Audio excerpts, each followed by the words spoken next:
A child is born with no state of mind, blind to the ways of man. Like the breakdancers, and congratulate the producers. Right. Why the f? Keep this thing going. Let's keep the crowd at a pandemonium as much as possible. Grandmaster Flash is not a rapper. He is the brain that designed how hip-hop operates, the man who turned turntables into weapons and time into a tool. The one who shattered every stereotype about the intellectual power of black hip-hop. But then, while the lights were still blazing bright, he disappeared.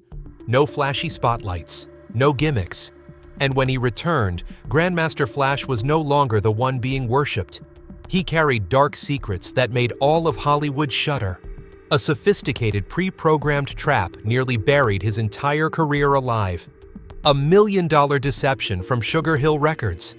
And a secret that cuts deep into injustice and pain in the journey of a black star in Hollywood. Did Hollywood ever give him a fair chance? Or did it take everything from him? Do not look away. What is about to be revealed will make you question your own eyes. Lifting the veil, a hellish childhood in the South Bronx, Joseph Robert Sadler, the man the world would later call Grandmaster Flash, was not merely a child who survived the harshest neighborhood in America. He was the product of an urban catastrophe. And from that very catastrophe, he created the foundational blueprint that changed music forever. Born on January 1st, 1958, Flash grew up at the exact moment when the South Bronx was literally on fire. Buildings were burned down for insurance money. Neighborhoods were abandoned to the point that authorities nearly erased them from the map. People called it a gang-infested slum, a land scorched both physically and spiritually.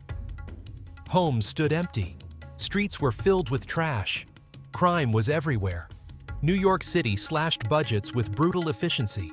Schools decayed, public services vanished, police arrived late or not at all. This was not just poverty. This was the collapse of an entire social structure.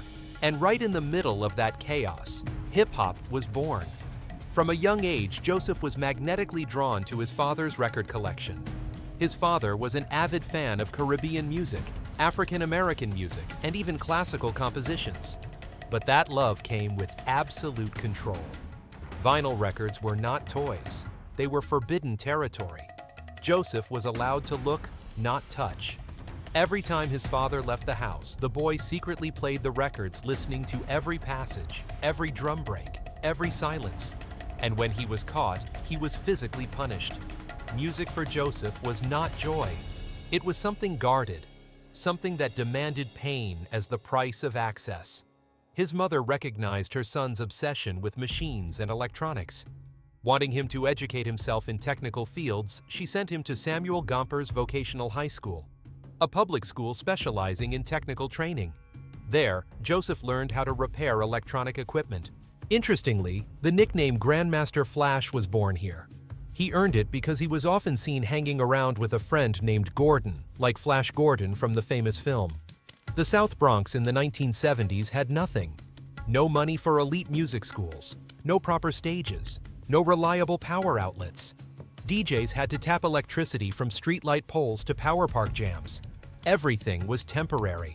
Everything was about survival. But it was precisely within that deprivation that beauty emerged. When you have nothing, you are forced to create. You turn ordinary consumer products into instruments. Standard turntables become laboratories. And Flash, armed with the discipline forged by a brutal childhood, became a scientist. The journey into music, the birth of a warrior. He began by observing DJ Kool Herc, who discovered that you could extend instrumental climaxes by using two identical records.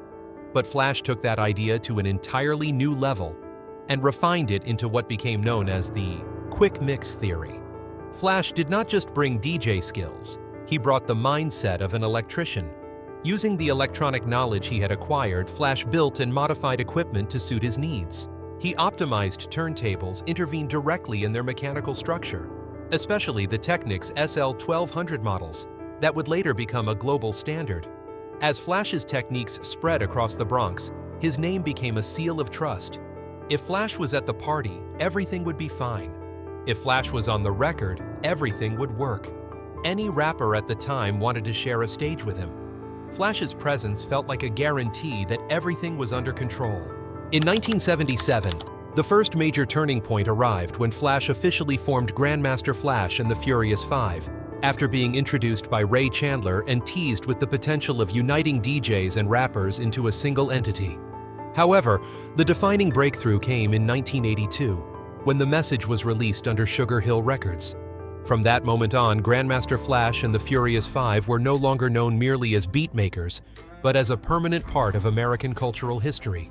During the 1990s and 2000s, Grandmaster Flash gradually rebuilt both personally and professionally. Flash began collaborating with key hip-hop figures, such as Q-Tip, KRS-One, Big Daddy Kane, and Snoop Dogg. He took on the role of music director for HBO's The Chris Rock Show, quietly stepping behind the scenes of American television. His influence was undeniable. Yet just as everything seemed to be returning to its peak, a silent nightmare began to take shape: the war with the cocaine era. The 1980s were not just the era when hip-hop exploded. They were a time when New York was eating itself alive. Cocaine and crack flooded the Bronx. Many major names fell and later openly admitted it. Curtis Blow stated plainly that cocaine derailed his career. Africa Bambaataa spoke of years spent in a toxic environment. Rick James became the textbook example of how quickly a genius could be destroyed. New York at that time was not short on talent. It was short on people sober enough to survive. And Grandmaster Flash stood right at the center of that storm. Years later, through rare accounts from close associates and stories passed around within the culture, a dark picture slowly emerged. According to those accounts, Flash was not merely casually connected to cocaine. For a period stretching from the late 1980s into the early 1990s, he was described as deeply dependent. This was no longer casual use. Cocaine began to consume his focus day after day.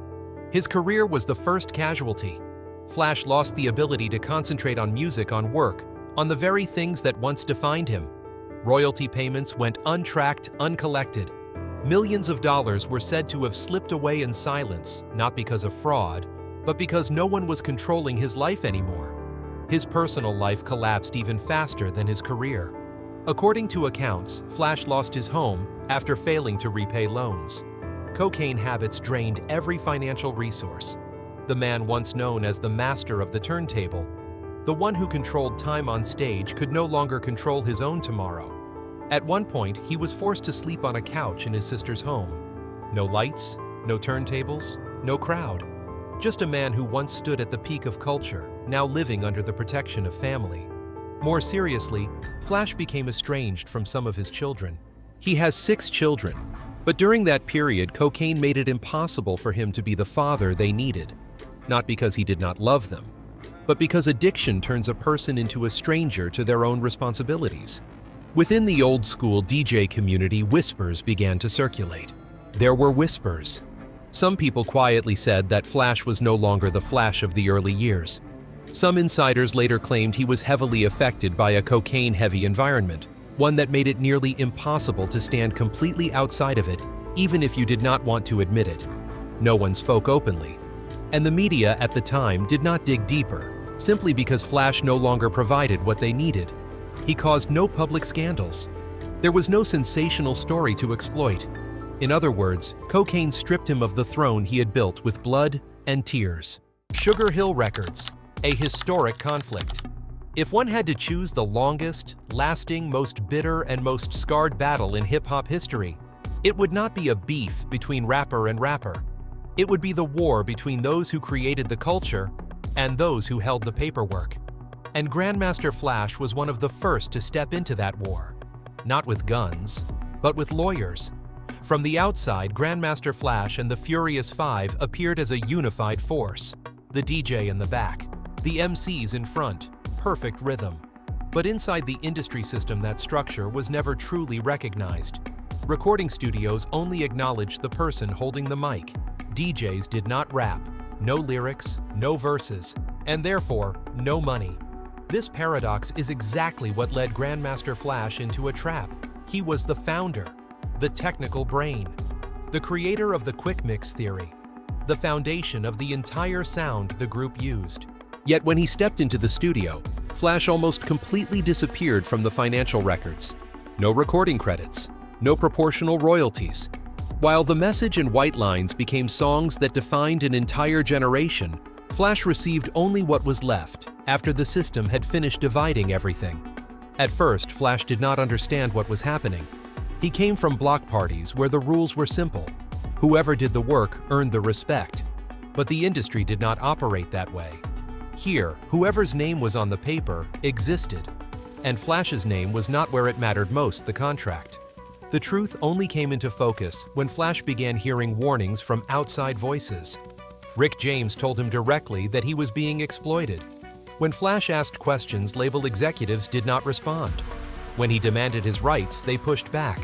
The contracts Flash had signed turned out to be predatory contracts designed so that artists would never fully understand what they had lost.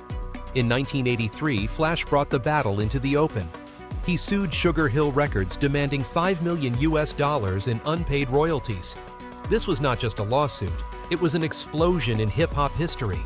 For the first time, one of the architects of the culture stood up and said the system was feeding on the backbone of artists. The court's ruling did not deliver complete justice. Flash won the right to use the name Grandmaster Flash, but lost the right to use the Furious Five. The group name, the shared history, the collective memory all belonged to the label. The result was an unprecedented paradox. Flash could tour and release music under his own name, but he could not legally stand alongside the people who had built history with him. On the other side, the remaining members continued performing under the name Grandmaster Mel and the Furious Five, a group that still existed, but without its founder. A legacy split in two, and from that point on, the Furious Five permanently fractured. Not because of a lack of talent, not because of personal conflicts, but because of ownership. It was here that the ampersand revealed its true nature. Grandmaster Flash and the Furious Five was not just an artistic name. It was a structure of interests.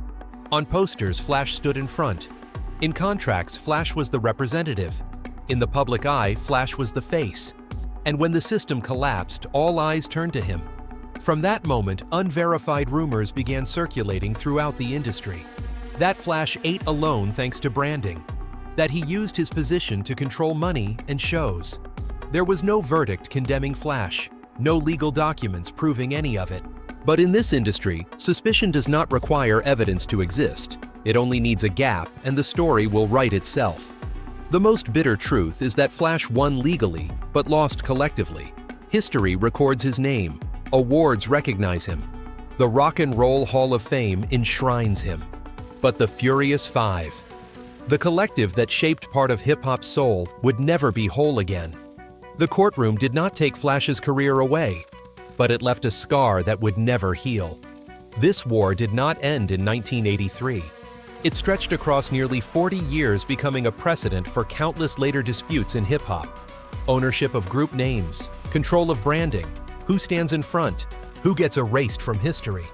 Flash was not the last, but he was one of the first to pay the price. Kid Creole, a nightmare storm.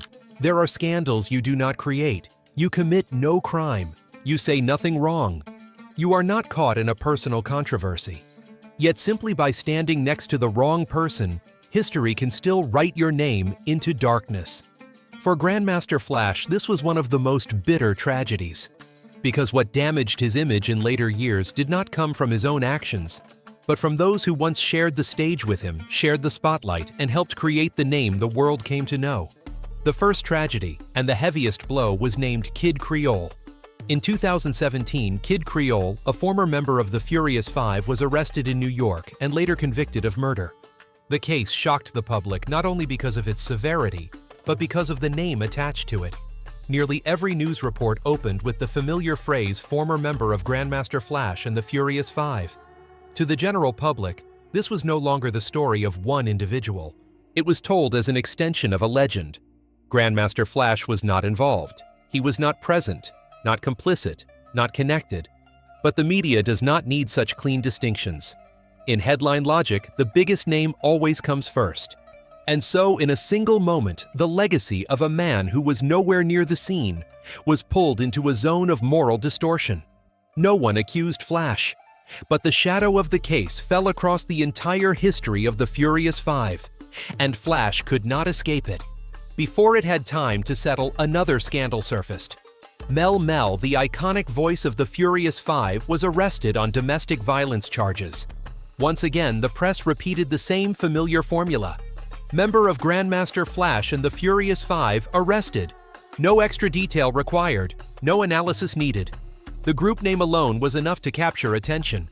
And once again, Flash appeared in the headline without appearing in the story. Here the issue is not right or wrong on an individual level. The issue is how media shapes collective memory. To them, the Furious Five is a single unit, and Flash as the name before the ampersand becomes the default representative. That turns him into an anchor point for every story, including those he did not control, did not choose, and could not stop. Grandmaster Flash chose silence. He did not issue statements. He did not explain. He did not distance himself from former collaborators. That silence may have come from loyalty or from exhaustion. But in the 24-hour media era, silence is never neutral. It creates a vacuum. And that vacuum is quickly filled with speculation associations and unanswered questions.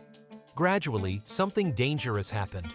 In the eyes of part of a younger audience, those who did not live through the golden era of early hip-hop, the name Grandmaster Flash was no longer encountered first through music or innovation. It was encountered through collateral negative news. No one said Flash was a bad man, but his image was no longer pure. It was dusted with mistakes that were not his own. This is the tragedy of the collective. In early hip-hop, everything was built on the crew spirit, living together, playing together, taking the stage together. But as time passed, each person went their own way, each life splitting into a different path. Individual decisions began producing individual consequences. And those consequences did not stop with the person who caused them. They spread to every name bound together by history. Flash understands this better than anyone. He understands that once you become the symbol of a collective, you cannot curate your legacy. You cannot keep the light and send the darkness elsewhere. Everything carries your name. Everything is told at once. And in that telling personal truth is often swallowed by collective memory. There is a painful paradox here. The very unity that once lifted Flash to the top now becomes the rope that pulls his image down whenever a former member stumbles. There is no mechanism for role separation, no clear boundary in public memory. To them, the Furious Five is one story, and Flash is the title of that story. Flash was not investigated, not arrested, not convicted, yet he still lives with the consequences. Every time the name Furious Five appears in a negative context, Flash's name follows, not as a defendant, but as a shadow that cannot be separated from the history he helped create. This raises a larger question that goes beyond Flash alone. Can a legend ever detach himself from the collective that made him? Or is the price of becoming a symbol, carrying the weight of mistakes you never committed? In the world of legacy and memory, perhaps absolute justice does not exist. There are only stories retold and names forced to bear their full weight. What never made it into the records. Not every attack on a legend happens in a courtroom. Some things require no judge, no jury, and no final verdict. They exist through repetition, through word of mouth, through questions asked often enough that people begin to doubt even when no one holds proof. For Grandmaster Flash, this was the phase when his reputation was not destroyed by scandal, but slowly worn down by rumors that never had a file. The biggest and most persistent controversy revolves around a seemingly simple question: who truly invented scratching? In official hip-hop history, Grandmaster Flash is credited with systematizing, elevating, and bringing the technique to the world. But in backstage conversations and old-school interviews, another name is always mentioned: Grand Wizard Theodore. Theodore said he discovered scratching by accident before Flash turned it into a complete performance technique. The two stories coexist side by side without canceling each other out. But the internet does not like coexistence. The internet prefers one winner and one loser. From there, a certain kind of doubt began to form. Some said Flash took more credit than he deserved. Others argued that without Flash scratching would never have gone beyond neighborhood parties. There is no legal document proving Flash stole anyone's invention. But every time the question is repeated, another layer of dust settles on his image. Not because Flash was wrong, but because history never has enough room for everyone who helped create something great. Yet technical debate is only the surface. Beneath it lies personality. Over the years, scattered across forums, personal blogs, and later social media comments appeared describing Flash as having a big ego, being difficult to work with, even unpleasant in professional settings. These were not collective accusations, nor official claims. They usually came from personal experiences: a DJ who worked with him, someone involved in an event, a fan who met Flash backstage. Each story was small, but when gathered together, they created the sense that there was a problem, even if no one could point to exactly what that problem was. The danger of this kind of criticism lies in one thing: it cannot be challenged by law. You cannot sue a feeling. You cannot erase a personal experience. And you certainly cannot prove that you are easy to work with in everyone's eyes. For a young artist, such whispers might fade quickly. But for a legend, they linger because the public expects those at the top to be flawless. Then came the meme era. As hip-hop entered the digital age, history itself was compressed into edited images and short jokes. On Reddit, especially in communities devoted to satirizing hip-hop culture, the name Grandmaster Flash sometimes appeared not as a pioneer, but as a subject of mockery. Memes do not accuse. Memes do not conclude.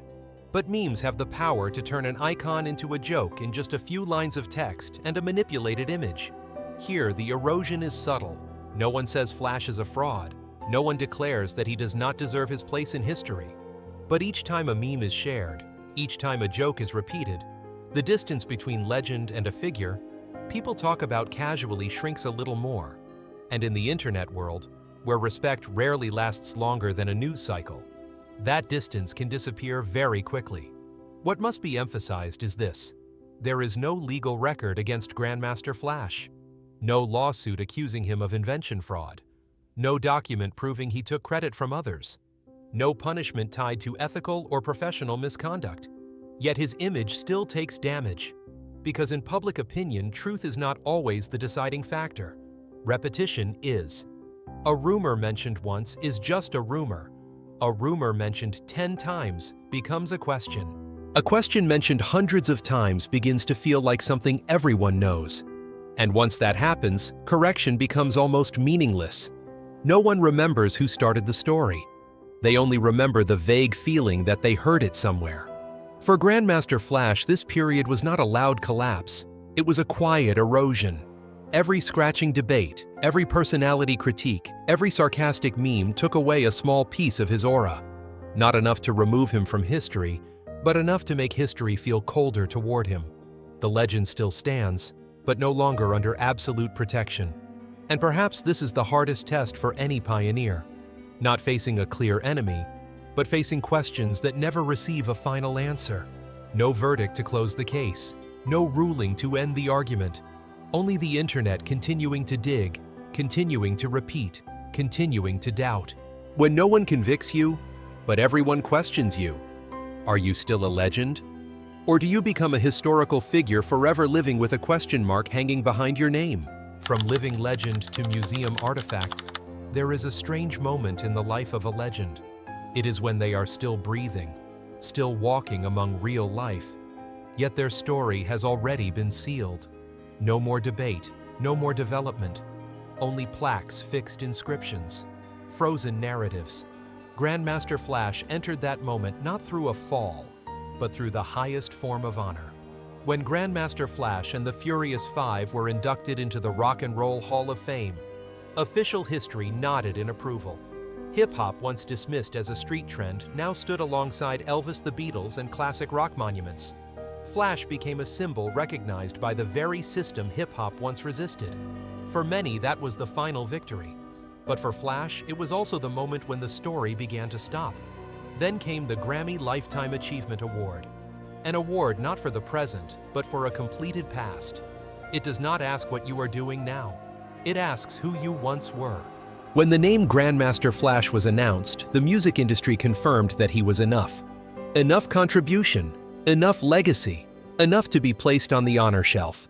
But from that point on, Flash was no longer viewed as someone still moving within culture, but as a chapter already written. The peak of this transformation came when Flash's legacy entered the Smithsonian. Turntables documents and images were displayed as historical artifacts. For the public, this meant permanence. But for those inside, it meant something very different. Museums are not for what is alive. Museums are for what has been concluded. When an artist is still alive but placed behind glass, their story is no longer allowed to continue. It is frozen to be easily understood, easily told, and easily passed on. Here, another perspective emerges, one rarely spoken aloud. When someone is still alive but has been museumized, they gradually lose the right to intervene in their own story. Unresolved conflicts, unfinished debates, untold shadows all become blurred in service of a clean narrative. Grandmaster Flash is told as the DJ Godfather, as the perfect pioneer. But history rarely likes complicated stories. It prefers symbols. From there, a quiet rumor began circulating in the industry that Flash was intentionally framed by history. Not to diminish him, but to simplify hip-hop. When Flash is placed in the role of an artifact, an entire era filled with conflict, lawsuits, division, and doubt is folded away. This makes the system easier to teach, easier to display, and less controversial. But it also turns Flash into the carrier of a legacy, without fully controlling how that legacy is told. Honor in this case is both a crown and a glass case. Flash was not removed from history. He was preserved. But preserved in the way history finds safest. No longer as someone living within culture, but as an image representing a completed era. And from here, an unavoidable question emerges. Does a living legend have the right to control their own story? Or once placed in a museum, does that story no longer belong to the one who lived it, but to those who retell it? All data, analysis, and commentary in this video are presented based on information available at the time of production. The content is subject to change over time and should not be considered a definitive forecast. There is still so much more to explore: stories of resilience, legacy, and truth. Feel free to dive into some of our top recommended videos now appearing on your screen.